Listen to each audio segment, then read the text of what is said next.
Hi there again, ladies and gents, and today I'm going to review the latest in the long-running production series of James Bond films, Skyfall. I have the DVD and the Blu-ray, and they're some of the best-looking discs on the market. This superb image clarity. Roger Deakins' cinematography in this film is, without a doubt, some of the best I've seen in a long time. Not just in the James Bond series, but just in cinema in general. I am a gigantic James Bond fan. I love the series. I've been watching it since I was a kid. I've collected all of the films on DVD and on Blu-ray. Every one of them, even the unofficial ones. Right here, I've got every single one in the collection. So you've got You Only Live Twice here. Goldfinger. From Russia with Love, which is one of my favourites in the series.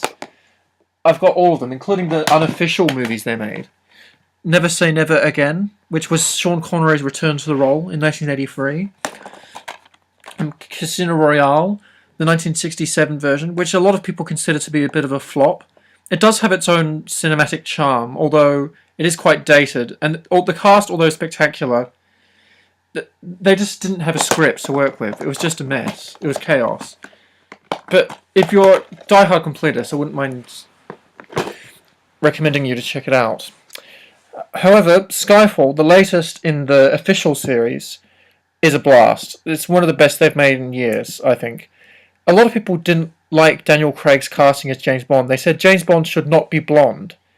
You cannot have a blonde actor playing a dark-haired character. Well, Roger Moore wasn't black-haired. Roger Moore did not have black hair. I'm telling you. Daniel Craig is a great James Bond.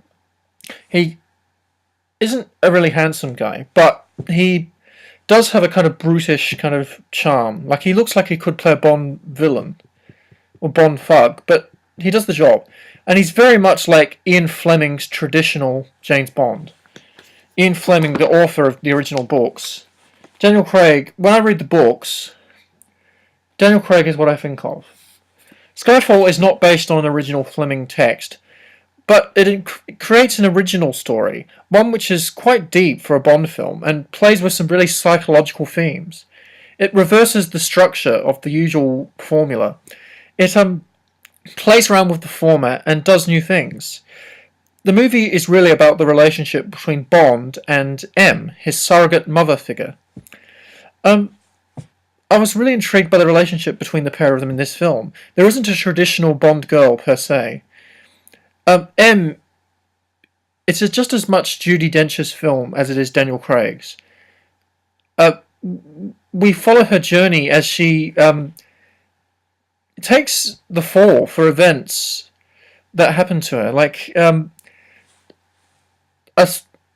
wet list of British MI6 agents around the world falls into the hands of techno-terrorists. Their leader, played by Javier Bardem, in a Screen Actors Guild winning performance in this film. He does a marvellous job. Like, he is quite terrifying. He's like the Joker in The Dark Knight. I'm a big fan of Bardem's. They probably saw him in No Country for Old Men and thought that he'd be perfect for this role. No Country is also a fantastic film, by the way. This is Judi Dench's final performance in a Bond film, and boy, does she do a knockout. She gets more screen time than she has ever got in her 7 films with the series. She started with Pierce Brosnan in 1995's GoldenEye and has gone all the way through since, even through the reboot with Daniel Craig. They kept on her as M. The Bond girl only appears on screen for about 10 minutes, so I don't really consider her to be the actual Bond girl in this film. M is the Bond girl. Although there's no sexual relationship between them, obviously. Who would want to see that? Between Daniel Craig and Judi Dench. Perish the thought. But there's a mother-son kind of bond between them. And like a sibling rivalry between Bond and Silver, played by Bardem, his nemesis. Like, he was a former agent of MI6, and he's disgraced. And he's trying to kill M. His plot is to find M, humiliate her in front of her government, and then kill her in an appropriately humiliating way. Um, we see Bond and Silver almost fighting for affections. And as I mentioned earlier, the cinematography is wonderful. And we see some really exotic locations, Istanbul and Shanghai, really neon lit, high tech Shanghai skyline in the movie. Um, we see an abandoned island. The villain even has an abandoned fortress, just subtly updated for the modern age. Um, the climax, instead of going to the villain's lair, the villains come to Bond's lair. They come to his ancestral home, Skyfall Lodge in Scotland. Albert Finney plays the gamekeeper and the guy that's been maintaining the house while Bond's been away all these years. I thought the climax was really interesting and a departure from the normal formula. Some fans didn't like the fact that this film departed from the formula, but I, for one, loved it. The theme song by Adele is great.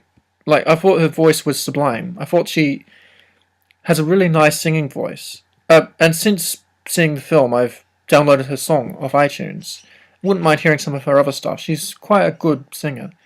One of the best songs they've had for a long time, in the tradition of the Shirley Bassey songs from the 1960s. Skyfall is a really psychoanalytical mother and son tale, and quite different from the rest of the series. It's directed by Sam Mendes, who's an Oscar-winning director for American Beauty. He also directed Road to Perdition and Revolutionary Road. Daniel Craig was in Road to Perdition, by the way, as a hitman. It's a great addition to the canon, and one of my favourite Bond films. On Her Majesty's Secret Service is probably my all-time favourite, or possibly From Russia with Love. But this one could climb the list. It's a bit too early to say.